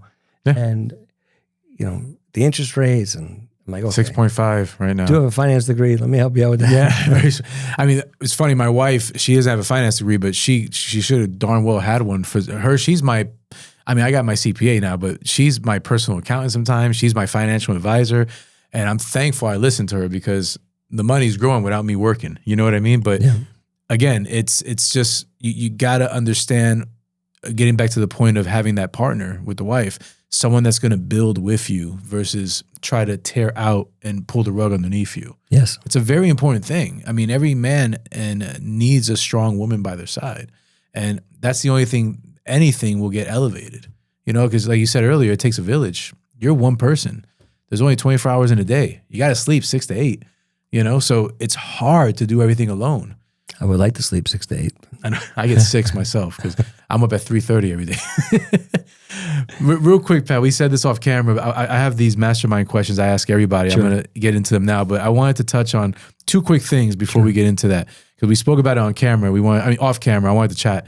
Tell me about we were talking about branding earlier, But you told me about a certain deal that didn't work with a certain artist, with a certain rapper. Can you talk about that? That was you held it for the camera. I wanted to ask you about it. So I've worked with Martha Stewart for many years, and she contacted me and said that would it be okay if she introduced me to Snoop? And so crazy. Like, of course, legendary. Of course, what are you talking Snoop. about? And we met, and he wanted to do a Snoop hot dog. First, he wanted to do own the hot dog carts, and I talked him out of that. I'm like, the exposure. You have too much exposure. Yeah, way too much exposure. Yeah. One person gets sick out there, and you're done. Yeah, your face is all over it. But I just asked if, because the next step were the lawyers would have to draw up some contract, and I don't mind that at all. But when they drag it out to where the legal fees are more than the deal, more than the deal, it's ridiculous. It is. It's draining. And it takes the air out of the wind. You know, I mean, I don't know if I'm saying that right. It takes all the energy you had going into this project. It just leaves you flat. Snoop was awesome. His attorney, we got into some details of if lightning strikes on a Thursday and he gets arrested for a misdemeanor. I'm like, wait, hold on a second. What? Yeah. I think if two sides don't want to work with each other anymore, there should be good guy clauses that you could go separate ways. Correct. And not have to worry about, lawyers chasing after you as long as you didn't do anything wrong. Just if the deal doesn't work anymore for whatever reason, how would you force someone to do business with you? That's no fun anymore. That's no fun. Yeah. Now it feels one-sided. Right. And it doesn't feel organic. And it wasn't he, it was his attorney. And I get it. He's huge, right? Mm-hmm. He did come out with a hot dog later on, a couple years later, but it was like a turkey dog. It didn't last long. There goes your concept proof that thank God maybe this didn't work out for you, because who knew what would have happened, Not to say that, I mean, I know you would swing for the fences, but that proof of concept didn't work with the turkey dogs. Yeah. It's just cool though, doing what we do and the people that we meet and interesting projects. I learned something from I always take the meeting. That's another thing that I've always done. I always want to listen to the ideas, because there may be something that sparks you to make a different decision in business. So I learned a lot from him, and that project and the marketing of that I thought was fascinating. So he has a cannabis company called Canopy, up in Canada. And the packaging, if you get a chance to look at it, it's genius, because it doesn't look like the product. It looks like Godiva chocolates or really. So it's beautiful. The packaging and the presentation. The packaging company was genius, and it's very much like a buddy of mine, Walrich. He owns Walrich Advertising and Packaging. He made the Fiji bottle. He made that. He made it Come on. What would you even call that? It's not a rectangle, but sort of. Yeah, it's a very unique shaped bottle of water. Right. Yeah. But it stands out. You know from across the room. You don't even know where that water's from. But you see that bottle. The bottle makes you want to buy it. So there's a lot in packaging. There's a lot in carrying your logo across. That's helped us too.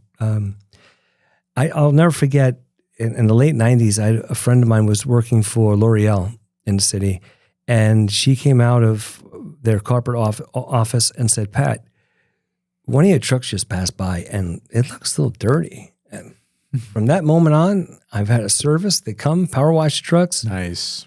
On a very regular basis, because she was right.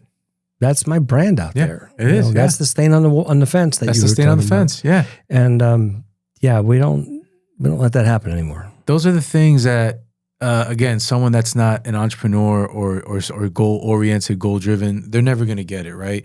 And even my wife, she tells me I fantasize too much over the details. I'm like, babe, it is all in. Tony, I'm taking a line out of your book. It is all in the details. I obsess over details. I obsess, and you probably relate with this. How can we make it better? How can we make it faster? How can we make it more attractive? Eric knows, this guy sitting right here next to me, I must text him maybe 1 million times a week. Oh, I don't like this logo. Let's try this one. Can you cut that out? Didn't like that. We need cups with the logo. Someone, the guest should have a cup with the logo. We need a wall that they can sign. We need better lighting. We need better cameras. We need better this and that. And again, I started 5 years ago with a tiny webcam. It was so grainy. But again, to your point, we always strive for better. And you hit it on the head. Dirty truck, average owner will be, whatever, it's just dirty. But you understand that it's in the details. Well, you know? I think it was, again, a case of I was too close to that vehicle every day. Yes. And it took someone from the outside to pass it and bring it to my attention. And now I'll never look at a truck the same. And it was, over 26 years ago. No, it's great. Yeah, it's wild. It's wild. So, I mean, the fact that you have that, again, going back to accountability and no ego, you have that, and that's why it'll keep flourishing, you know? Last question before I get into the mastermind for you, because again, we talked about this off camera. Are GLP-1s hurting the meat industry? Yes. Why, and how can we fix it? They're hurting the restaurant industry. People are eating less. And drinking less alcohol. And drinking less. So there's not a restaurateur or a chef that I've spoken to in the last 4 years that hasn't commented that their liquor sales are way down. Yeah. To the point where they're troubled because on a menu, the food cost is supposed to be around 33%, up to 40% if you're a steakhouse. But you average that up a bit with the liquor. Alcohol sales. Right. Correct. Now they leverage each other. You don't have a liquor sale. I constantly ask, what do you attribute that to? So it goes down the spectrum of that, this younger demographic not drinking. Yeah. Maybe they have other things that are now legal. They all smoke pot. Right. They're gummying it up. And is that better than drinking? I mean, I didn't grow up in that, so I correct. I don't know. So, but it's legal, and it's affecting food. So what do we see? Maybe right now it's not a bad thing because there's a beef shortage in America. Mm-hmm. So the portion sizes get a little smaller because beef is a lot higher in really price. It's scarce now. Yeah. So, and maybe those help keep those portion sizes down and keep everyone satisfied because I don't hear about anyone complaining that they're not getting enough food. But yeah, no, it's a problem. It's tough. Yeah. And you wonder, I mean, I'm just a naive person from the outside looking in. But again, to your point, you're too into it. Sometimes you gotta look back. Maybe, and again, not with meat, but for the restaurant side, maybe start introducing a wider variety of mocktails. That's the fastest growing sector of a menu right now. Yeah, right? Because no alcohol. Give them the show with the smoke and the fancy little torch, or put a little, umbrella in, whatever you got to do. But a mocktail with no alcohol, but with the presentation can kind of, take place of the alcohol beverage and still drive sales with meat because you'll want to have a nice picture with your mocktail and your nice, 16-ounce ribeye. You know what I mean? It's wild though that you're exactly right. Like a restaurant has to worry about how that cocktail is served because it's all going up in social media. Yeah, it's all on social media. Everything is now that's the new advertisement is social media. Yeah, we were talking about that earlier also about maybe sometimes putting your phone down and enjoying the moment. Mm-hmm. I still remember at my kids' high school, people were still videoing with iPads, holding it up. And you're like, get that down. Like, it's annoying. It's annoying. Yeah, it kills the vibe. So when I went to see Bill Burr in concert recently. Oh, nice. Was that Prudential Center? No, it was in the city. I know he was at Prudential not too long, maybe last year. The Beekman Theater? Yeah. Oh, Beacon Theater? Okay.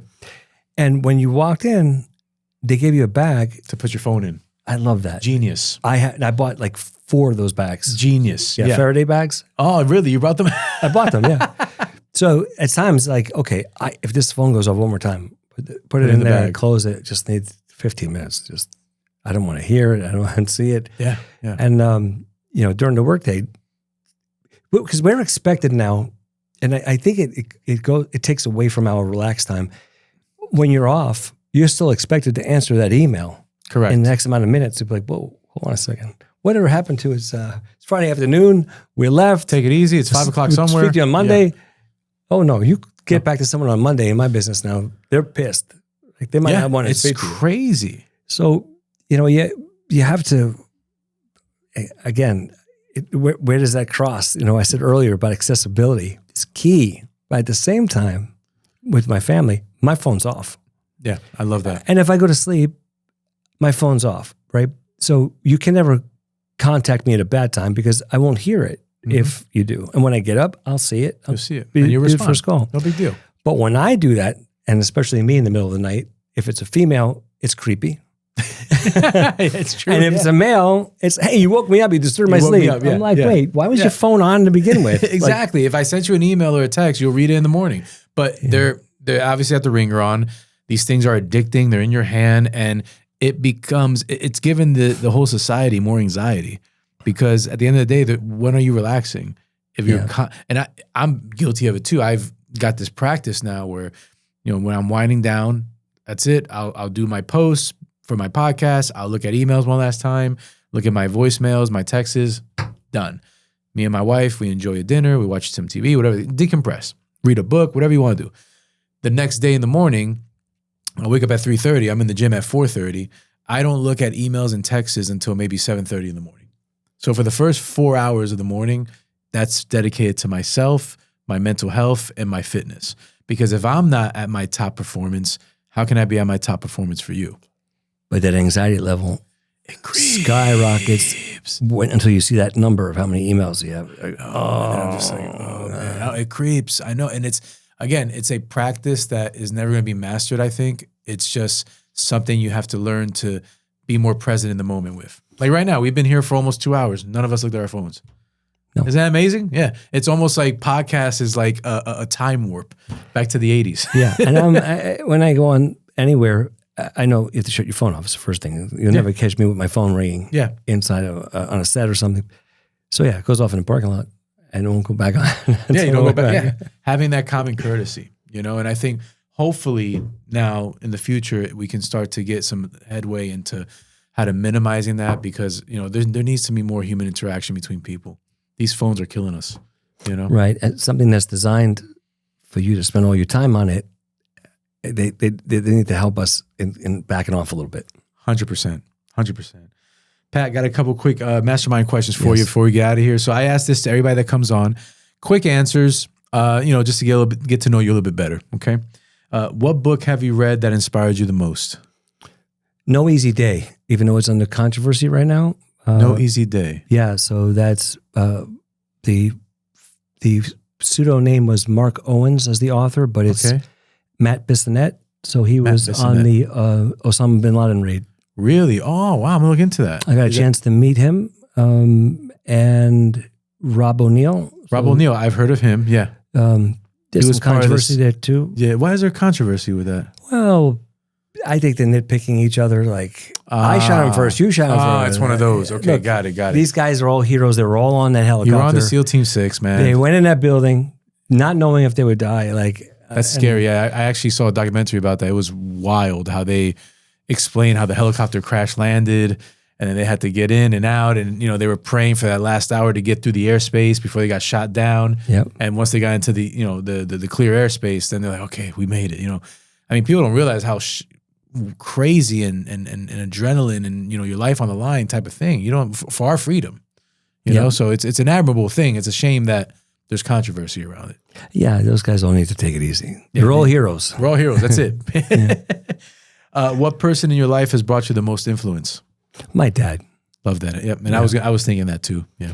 And I think in many cultures, especially Italian American, it's always geared towards family. Yes. And I try to instill that in my children for them to know that the family's got to come first. Don't fight with your sister so much. You're supposed to be sticking up for her out there. Correct. Right. So, at sometimes all you'll have is family that you can rely on for some things. And, it's important to keep that together. 100%. And total agreement with you, Pat. What keeps you driven in life? I think it's the pressure of, another book I read was John McCain's book, Faith of My Fathers. Mm-hmm. And he actually, may he rest in peace. But I have that book signed from him. Oh, wow. It's amazing how many people love meat. I mean, a lot of people that love meat. Yeah, a lot of. But his grandfather was on the ship where the Japanese signed the surrender. His dad was the admiral in charge of the Navy during the Vietnam War, where he was a pilot and got shot down over Hanoi. Oh my God! So he's got, he's inspired me to no end, and it's another great book.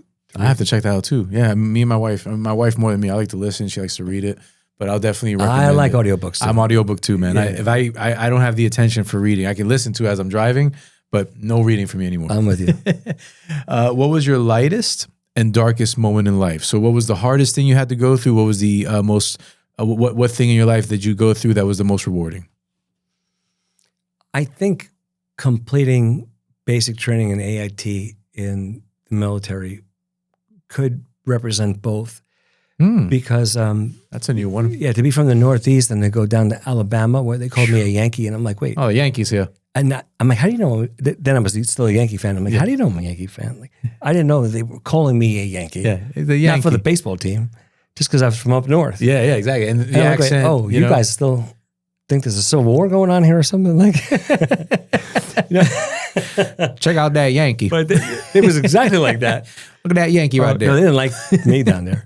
But it's so rewarding that you start out with a certain amount of we're not cadets, we're soldiers in training, but you only wind up with a fraction of those at the end. Right. To be one of those that finished, the hardest part there was the gas chamber. I thought I heard about that. Terrible CS gas. It doesn't tickle. I know. Oh, I've heard stories. Oh gosh, God bless you. Yeah, I think that. I mean, that was a great. And as I said earlier, like the leadership that I learned there, it was like a whole education. A part of it threefold, where my neighborhood of Bensonhurst, Brooklyn, growing up in the city, it gives you street smarts and really helps you see, bad things coming from around the corner, let's say. Sleep deprivation in the Army and dedication to a goal, team building, all that. It's military. You learn so much through the military. And then college for the book smart part of which, as my father always said, that will never be a waste. You'll always need that in some capacity. Didn't mean to answer. But, no, that was beautiful. I mean, you're pretty well-rounded, and I think that experience alone set you up for life, but also made you understand how hard it could be too. So it kind of balanced each other out, but gave you a good output on what, life can be like. I think it was a perfect, that's a perfect example. Did you ever see the movie Wag the Dog? No, never seen it. What? I got to watch it now. Yeah. What's that about? Well, just make it short. It's a political movie with Robert De Niro. But Wag the Dog? Yeah, and Dustin Hoffman. Uh-huh. But they would run into these obstacles, and the movie producer from Hollywood would say, that's nothing. We can handle that. Uh-huh. And it just kept escalating as to how big the problem was. Really? But check it out when you can. Yeah. Yes, I have to check it. I've never seen this. Wow, and they're two great actors. And you'll see how the parallels between real politics and that comedy, and it's hilarious. Oh, I'm going to see that. Thank you for the suggestion. I never knew about that. Awesome. I have two more for you, Pat, and then I'll get you out of here, brother. Have you ever had any vices? And if so, what were they and how did you overcome them? That's a good question. Any vices? Because of my dad, not many. Yeah. Well, you definitely didn't have alcohol or cigarettes. No, I mean, in college, my fraternity brothers taught me how to drink. Out of a bong. I'm not out of a beer keg. I guess a vice. Some vices could be positive ones, like working too many hours, dedicating yourself to the job too much, to where you're like, wait, I'm a husband and a dad. It's destructive to your life. So being able to balance that vice, because it does become one. I think that was the hardest thing, and I still struggle with it. Yeah, like I said, it's never you never master it. You just try to balance it as much as you can. Great answer, man. Last one, Pat. This is the hardest one. Everybody always thinks on this. So I think our record is like 34 seconds, as long as it took somebody to answer it. So let's see how you do it with this. What was the last thing you purchased that changed your life? Changed my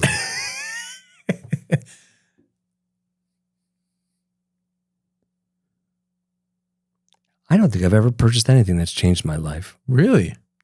Well, I can't say. Of course, everything you purchase changes your life. Right. I have a pickup truck outside. I never drove a pickup in my life until I bought that in 2020. Yeah. I'm a Ford guy too, by the way. I saw. Yeah. Yours outside. Yep. Okay. I didn't drive it until I bought it 10 days later. But I wouldn't say that changed my life. What changes my life is equipment. Like I have $15 million of equipment or $20 million worth of equipment. That changes my life. If I could look, I'm not that nice of a guy, but when I tell my staff, don't be nervous about this piece of equipment.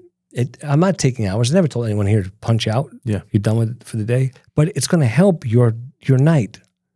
If this makes your day that much easier, then I'll invest the money in it. Absolutely. And now, you know what? You brought up something that now I'm past the 34 seconds, but when I was out in Burbank to film a show about butchery, I met this guy. He had something called Blade Stop. It's a bandsaw. Okay. And it stops if your green glove gets within 1 inch of the blade in like 0.02 seconds. Wow. There's a pneumatic brake on top. I mean, they only cost 10 times the amount of a bandsaw. I got rid of all the bandsaws and installed all blade stops because it's not like the movies. Something gets cut off, you can't put it back on. Yeah. Right? So I had a staff member whose hand slid into the blade and it hit him right in the knuckle. Now, his hand was underneath the meat, so the sensor did not see his hand.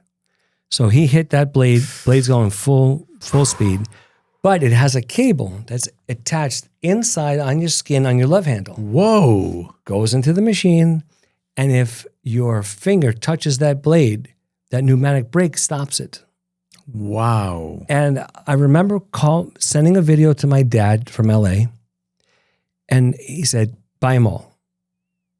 That simple. I'm like, didn't ask the price, but they're a good 170,000 each, as opposed to like 15,000. Right. And we have 20 some odd, right? Because accidents that gives us gone. Yeah. Now it's one less thing to worry about for our staff, because putting someone in a car and racing them to the hospital, someone that you work with every day, you love the person, they're part of your family, and they're, have a finger in a bag.